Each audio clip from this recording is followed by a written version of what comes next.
Alright, so the cards are, I got John Smith here, and it says on the back, this is card number 17, and these are made in USA by Skybox. First glance, Pocahontas follows John Smith as he scouts the land. He walks under a waterfall and senses someone following him, but when he turns around, no one is there. Suddenly he sees a silhouette through the waterfall. Aiming his musket, Smith jumps through the waterfall, ready to kill a savage. Instead he beholds Pocahontas, the most beautiful woman he's ever seen. And next we have another one with John Smith on the front. And this one is card number 2. It says, "You can't fight the Indians without John Smith." A lone man approaches the Susan Constant. Unlike the others, he has no well wishes, nor is he going in search of fortune. He is in search of adventure and the perfect land he's always dreamed of. He is Captain John Smith. The men greet him with awe, for he's a legendary explorer whose courageous exploits are known far and wide. Next we have two of the Indians. It's a really nice, colorful card. This is card number 44. Sound the drums of war. In the Powhatan, I forgot how to say his name, village, war drums sound and war chants cry against the pale demons. Echo in the night. Chief Powhatan walks along the long line of warriors ready to attack Pocahontas. His heart aches as she watches the frenzy. She can stand it no longer, so she returns to the enchanted glade to find solace with Grandmother Willow.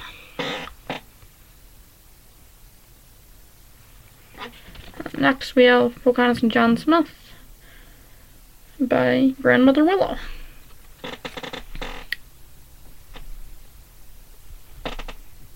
And this is card 29.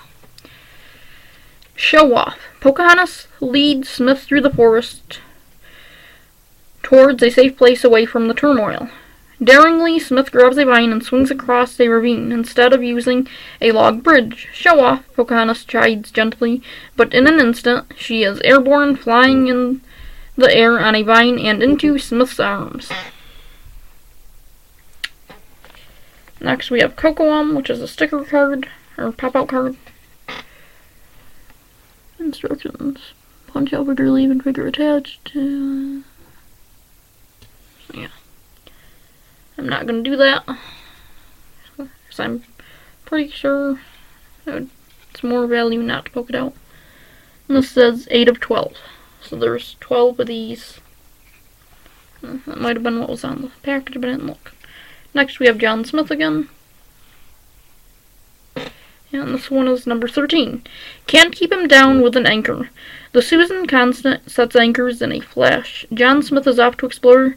He climbs a tree to get a better look at the landscape, unaware that Pocahontas is hiding in the same tree.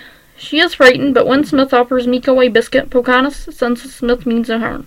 Just as Smith almost discovers Pocahontas, he is suddenly called away.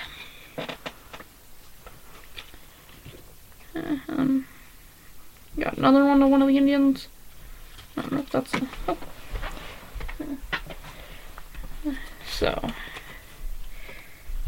these cards are really nice and colorful, like the movie, because they are, of course, images from the movie. This is card number 6. The Virginia Coast. This is the land of the Powhatan people. They live in harmony with the balance of nature. They treat Earth, their mother, with great respect as they fish, plant corn, and hunt. In their unspoiled world, they sometimes must battle other villages, but they have yet to fight the white man's war.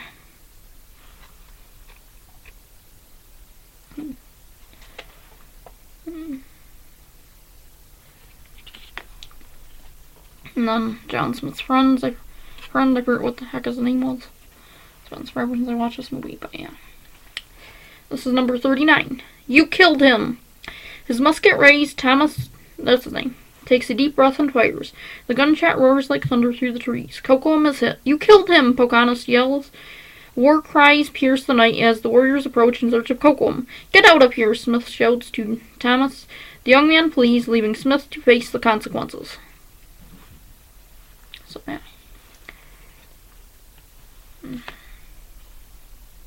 Next we have Pocahontas. And this is card number 34. There must be a better path. Pocahontas finds her father outside the longhouse as he is about to meet with the village council. We won't have to fight them, she pleads. There must be a better path. Sometimes our path is chosen for us, he replies.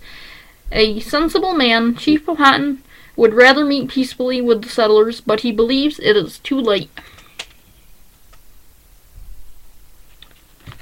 And that's that one. And then, of course, I had another package, because I happened to see two and got them even though I don't really need them. Yeah. That's for another story, or another time. Right now, I'm gonna just open this next one and see what other cards we got. Because, again, here, it is the same book. 3rd of December, $1.95 or $2.65 Canada.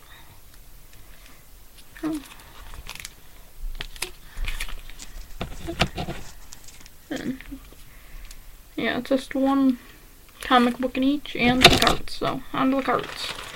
Or this same one. Yeah. This other book is the same again. So, there's that. And then on to the other stuff. So, this time we have another Elvis card. Looks like he's signing autographs or something. And this is $5.74. Elvis always made time for his legions of fans. Here we see him autographing picture sleeves of his double-sided smash single, A Fool Such As I, backed with I Need Your Love Tonight. The former was written by Bill Trader in 1952 and became a country hit for Hank Snow later that year. The later was written for Elvis by Sid Wayne and Bix Richner. Both sides were recorded at RCA's Nashville studios on June 10th, 1958, while Elvis was on leave from the Army. For these fans, the single became an instant collector's item. And we got 1992 on this too. So, it's got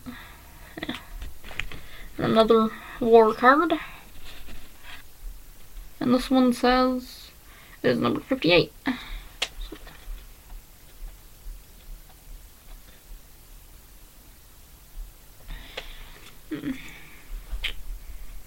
Pacific Theater World War II cards. Solomon Islands, 1942.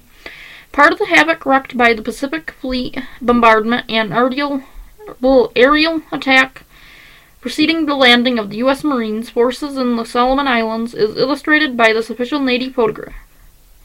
Behind the battles, U.S. Navy Captain Arleigh Burke commanded a destroyer flotilla. I can't read that.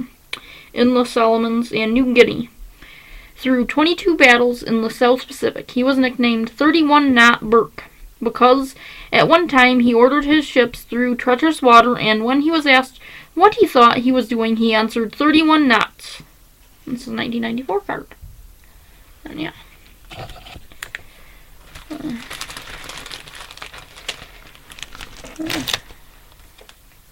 And then we got another Pocahontas pack. So we'll see what this one is.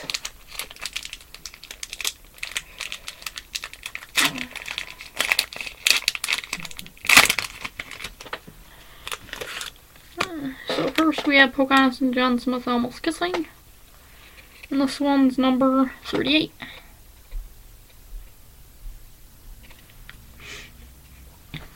Kocoum Stop. As Pocahontas and Smith embrace, Kocoum sees them. Enraged, he charges Smith, screaming a blood-curdling war cry. "Wait, stop," Smith shouts, but it's too late. Kocoum is on Smith and trying to stab him. "Leave him alone," Pocahontas cries in the woods. Thomas watches his hero fight for his life and raises his musket.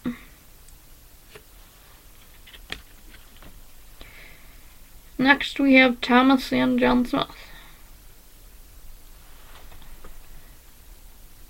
And this is card 35. Eliminate the savages, once and for all.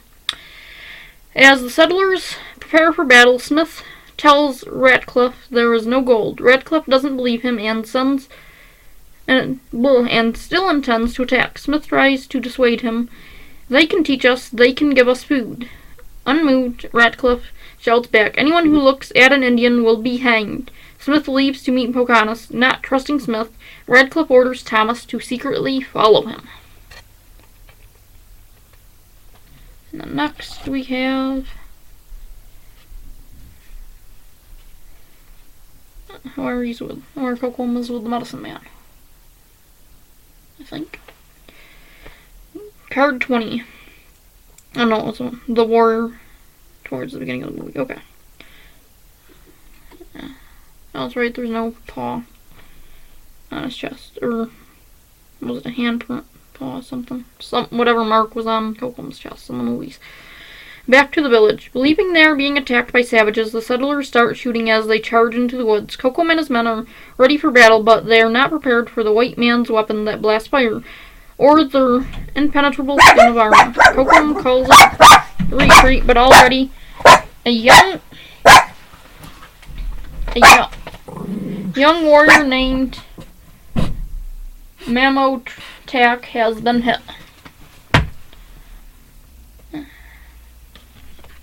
Sorry about that. And John Smith card number 17, which we already did. Sorry. Then the pop-up card is Governor John Ratcliffe. And there's Percy with him. And then of course, look at that. And then this is 3 of 12.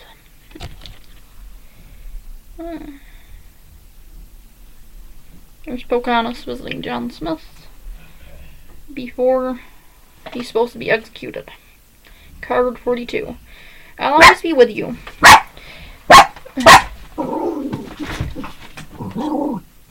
With Macoma's help, Pocahontas visits Smith. I'm so sorry, Pocahontas whispers.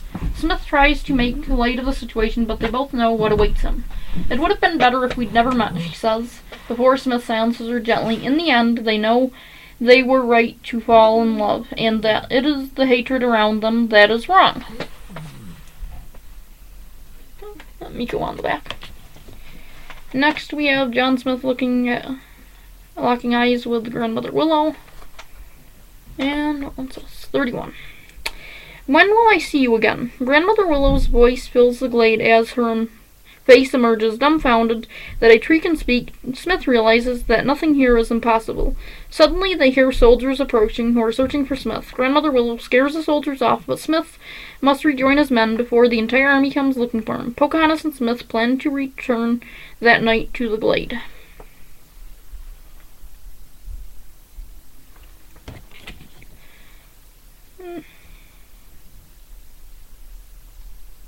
There's Pocahontas and John Smith and Miko and Flip. 24. Not like you. Smith tells Pocahontas the English will teach her people how to use the land properly. There's so much we can teach you. We've improved the lives of savages all over the world, Smith says. Savages? Pocahontas replies angrily and starts to leave. Smith tries to apologize. Savage, it's just a word. What I mean is, he begins. Pocahontas interjects. What you mean is not like you. And then we got John Smith again. This is card number 13. And can't keep him down with an anchor. The Susan Constant sets anchor in a flash. John Smith is off to explore. He climbs a tree to get a better look at the landscape, unaware that Pocahontas is hiding in the same tree. She is frightened, but when Smith offers Miko a biscuit, Pocahontas senses Smith means no harm. Just as Smith almost discovers Pocahontas, he is suddenly called away. Wait, I think that's another one that I already read. So yeah, there's all the